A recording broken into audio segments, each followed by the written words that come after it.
Guys, welcome back to my channel. আশা করি সবাই ভালো আছো। তো আজকে আমি নতুন একটি ভিডিও নিয়ে আসছি তোমাদের সামনে, এবং সেখানে অনেক অনেক গুরুত্বপূর্ণ তথ্য সম্বলিত। সেই ভিডিওতে অনেক ইনফরমেশান আছে, অবশ্যই হিস্ট্রি বিষয়ক ভিডিও। এবং কুইন ডিক্লারেশন, অর্থাৎ 1857-এর রিভল্টের পরে যে কুইন ডিক্লারেশন দেওয়া হয়েছিল ব্রিটিশ সরকারের পক্ষ থেকে, সেই বিষয়ে আলোচনা করবার জন্য এসেছি। তো 1858 পয়লা নভেম্বর খুবই গুরুত্বপূর্ণ একটি দিন। 1 নভেম্বর 1858 খুবই গুরুত্বপূর্ণ একটি দিন ভারতের ইতিহাসে। এলাহাবাদ থেকে ইংল্যান্ডের যে কুইন, তার নামে একটি ডিক্লারেশন জারি করা হয়।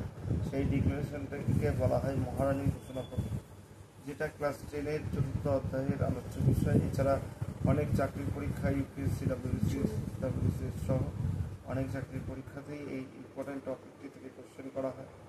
তো এই যে মহারানীর ঘোষণাপত্র, তার অনেকগুলি শর্ত ছিল বা অনেকগুলো পয়েন্ট ছিল, অনেকগুলো কলাম ছিল। সেই অনেকগুলো পয়েন্টের মধ্যে কয়েকটি পয়েন্ট আমি যেটা বিশেষ গুরুত্বপূর্ণ। প্রথম বলা হয় যে ভারতীয় রাজাদের সঙ্গে আগে যা চুক্তি হয়েছে, অর্থাৎ রিভল্টের আগে 1857-এর মহাবিদ্রোহের আগে যে চুক্তিগুলো হয়েছে, সেই চুক্তিগুলো মেনে চলা হবে।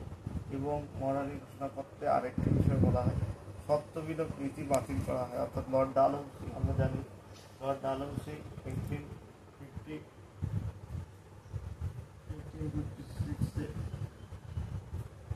লর্ড ডালহৌসি ভারতে আসলো, এবং গভর্নর জেনারেল হিসেবে তিনি কিন্তু একটি আদেশনামা জারি করেন, যাতে বলা হয় যে কোনো ভারতীয় রাজা অপুত্রক অবস্থায় মারা গেলে তার রাজ্য ব্রিটিশ সাম্রাজ্যভুক্ত হয়। সেইটি সরিয়ে ফেলা হয়, মানে সত্যবিলোপ নীতি বাতিল করা হয়। এছাড়া বেঙ্গল রেজিমেন্ট ভেঙে দেওয়া হয়। গোলন্দাজ বাহিনী সম্পূর্ণরূপে ব্রিটিশদের দ্বারা তৈরি করা হয়।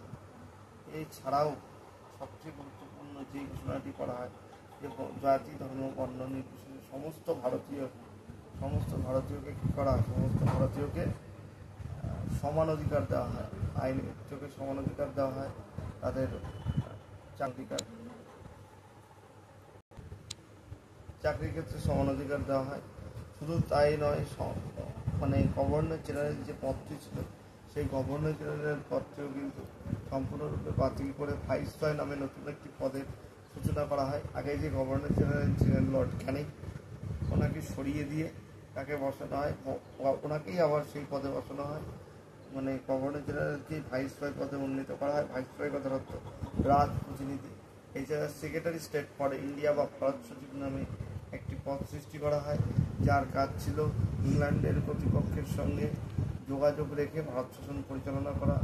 এছাড়া বলা হয় যে ভারতীয়দের ধর্ম বিষয়ক কোনো ব্যাপারে ব্রিটিশ সরকার কোনো প্রকার হস্তক্ষেপ করবে না, এবং দেশীয় রাজ্যগুলির রাজাকে দত্তকপুত্র বহনের অধিকার পুনরায় ফিরিয়ে দেওয়া হয়।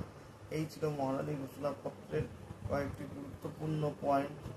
এরপরে মহারানী ঘোষণাপত্র জারি হয় 1 নভেম্বর 1858। তার পরবর্তী সময়ে ভারত সরকার কিন্তু ব্রিটিশ পার্লামেন্ট থেকে পরিচালিত হতে থাকে, অর্থাৎ ইংরেজ সরকারের সরাসরি মানে নিয়ন্ত্রণাধীনে পুরো বিষয়টা চলে আসে।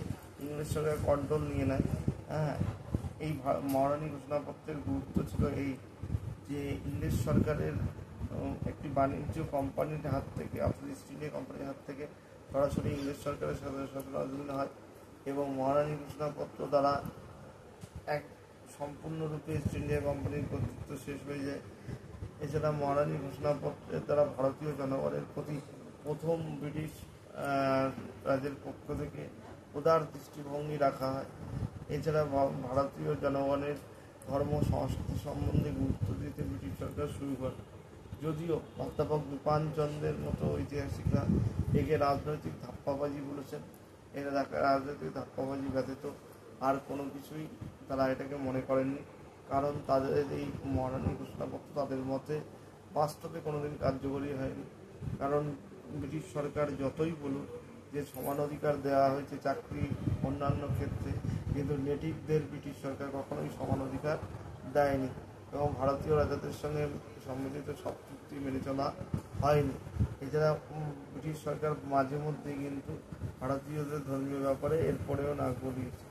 তো মহারানী ঘোষণাপত্র একটি গুরুত্বপূর্ণ টপিক। আশা করি এই ক্লাসটি তোমাদের ভালো লাগবে। যদি ভিডিওটি ভালো লেগে থাকে অবশ্যই লাইক, কমেন্ট, শেয়ার, সাবস্ক্রাইব করো। ততক্ষণ পর্যন্ত সাথে থেকো এবং অনেক অনেক ভালোবাসা।